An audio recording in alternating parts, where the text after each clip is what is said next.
Here at Caribou College with Garnet Rogers that just played a fantastic 1-hour afternoon show here at Caribou College in the clock tower here. Great show, Garnet. Thanks. Oh, thanks very much. Wonderful. How long has it been since you've been to Kamloops last? About 2 years. 2 years? And you're on quite an extended tour right now, I guess. Yeah, until just about 2 weeks before Christmas.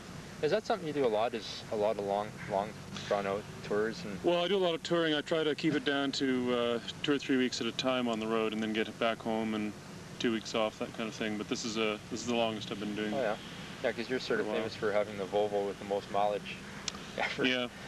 Yeah, it's quite ridiculous. Yeah. And you try to set up a routine like tour and then take a break and tour and then. Yeah, that's the general idea. It doesn't always work out that way. Oh, yeah. And you spend a lot of your time in the States as compared to Canada too, I guess. Yeah, just have to figure they've got 10 times the population, and so the audiences tend to be bigger, and we get more radio support down there. Oh yeah? Huh. Yeah. How are you, how is the folk community responsive to Canadian folk singers? Is it welcome, or they look at a different light, or? I think there's probably a kind of person out in the Canadian public that kind of associates Canadian music as being folk music. Yeah. You know, a lot of our rock and roll is more sort of generic, you know, heavily influenced by American rock and roll or British rock and roll. I think if there is a Canadian genre of music, you know, I think folk music you can make a case that folk music is the most Canadian genre.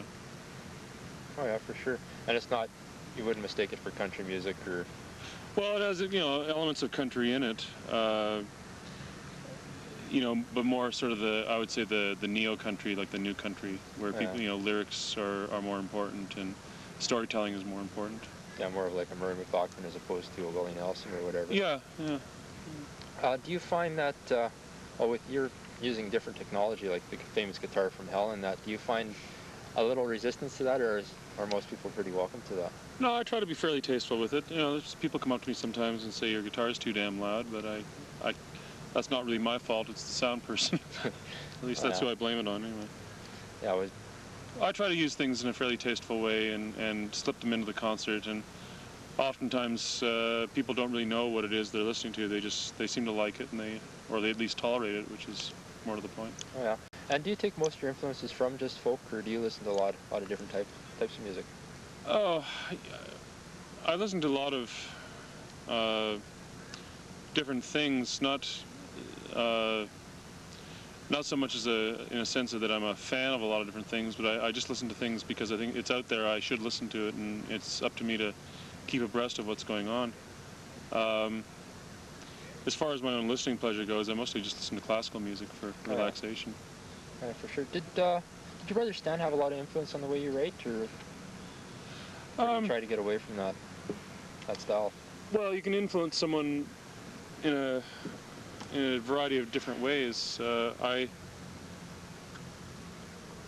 From Stan, I learned the value of from Stan and a lot of others who were Stan's contemporaries or my contemporaries, the value of strong lyrics and a good melody.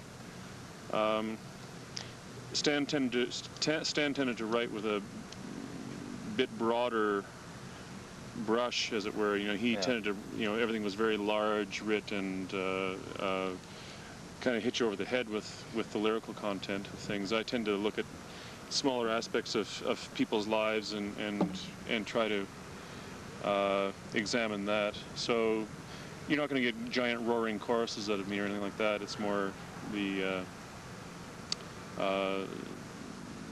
more intimate aspect of people's lives. Oh yeah, and you're trying to get, like, I guess the shadow of Stan sort of covers a lot of ground. I mean, it's been 10 years since he's passed away, and he's still a big influence in Canadian sounds, and you hear a lot about Stan. Do you sort of feel that you're finally getting out of that shadow and breaking away from that? Well, obviously not. We're still talking about it. Yeah. You know, it's an association I'm very proud of, obviously, but I don't think people really realized what kind of influence I had on Stan, and because I'm the one who's left, people tend to simply assume because he's gone and the music immediately stopped.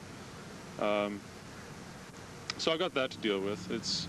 I mean, I've been playing solo now nearly as long as I played with Stan, and there are some people who still simply associate me with that, and I pretty much just have to write that off and say, okay, they're not going to deal with what I'm doing on any level, and leave it at that. But you know, I'm very happy with the way my career's gone. Oh, yeah. Was it hard to make that break and carry on, or did you ever think of that's it? Well, I knew how to do it. I mean, yeah. I had the job skills, but in that, you know, in the sense that I knew how to do a show, I knew how to sing, I knew how to play guitar.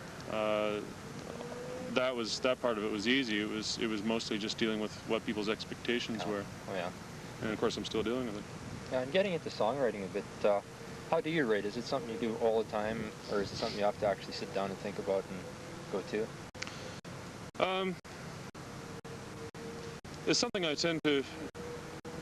I work on a daily basis, but not with my bum in the chair with a pen and paper. I tend to just mull things over in my head, and it's kind of like fishing. You know, you've always got your line in the water, oh, yeah. and whether you get a tug is another thing entirely. I've learned now that if I do get a bite on the line, I know that I have to immediately sit down and start working on that. Otherwise, the inspiration is going to go. So it's partly waiting for the inspiration. The craft part of it comes into play when you act on it immediately. Yeah, some of your songs, like some of the songs you played today, sort of twigged my interest. Like "Through the Cracks" is something that I know. I read somewhere that it was supposed to be more of about the passing of the railway, but listening to the song, it's a lot more to it than that. Well, it's more of a the railway, the passing of the railway part of it is sort of an aside. It's mostly just how people's lives are affected by the railway leaving little towns in Saskatchewan. So it's mostly just how people deal with the problems that are involved in that. Yeah. And there's a line in it about you know, the plant closed down in this one-job town. There are too many towns in Canada and North America where it is just a one-town or one-job mentality, and when that closes down, when they finally mined all the ore there is to be mined, or they've cut down all the trees, or they've done whatever it is that they're doing, they pack up and they go away, and you're left with a house that you've spent 20 years paying for, and suddenly it's worthless. Yeah, it's sort of relevant to what's happening back east at Stelco and whatever. Yeah, yeah. Anyways, Garnet, that's about all I wanted to ask. But I see you got your guitar. Could we get you to play a tune for us? Well, I don't know what you're going to get here with the students going by and the...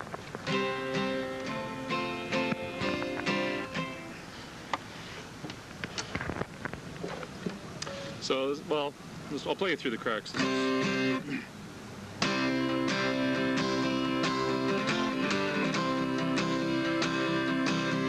Last train rolled out of town today. Might have seen it on the news. We gathered round the engine yard to say our goodbyes to the crews. Well, the cheering stopped, the laughter died, it dwindled down the tracks. That's that, I heard someone say, falling through the cracks.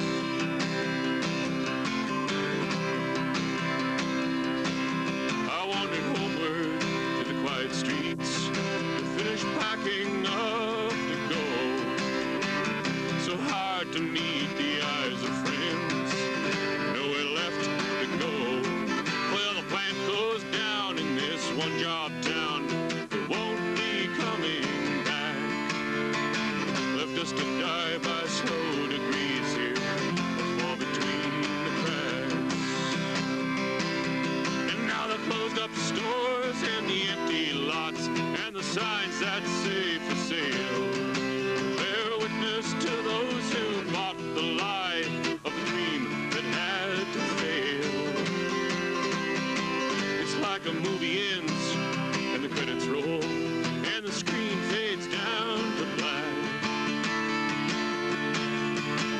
Those of us who struggle on here will fall between the cracks.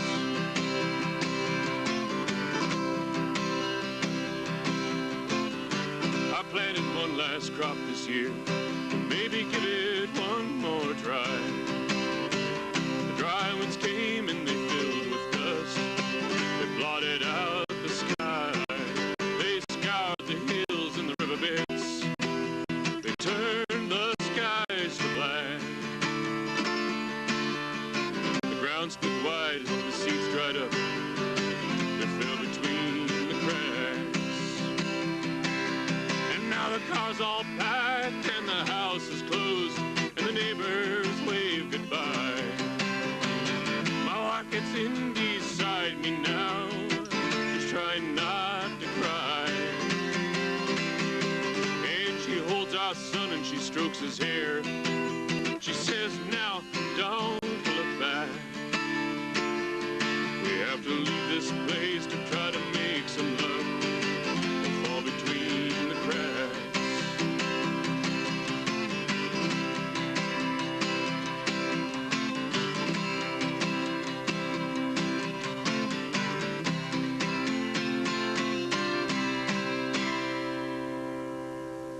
Right on. Okay. Thanks Garnet, that was Well, great. thank you. And I'll catch you next time you're in town. Hope so. And we'll catch you guys after the next video.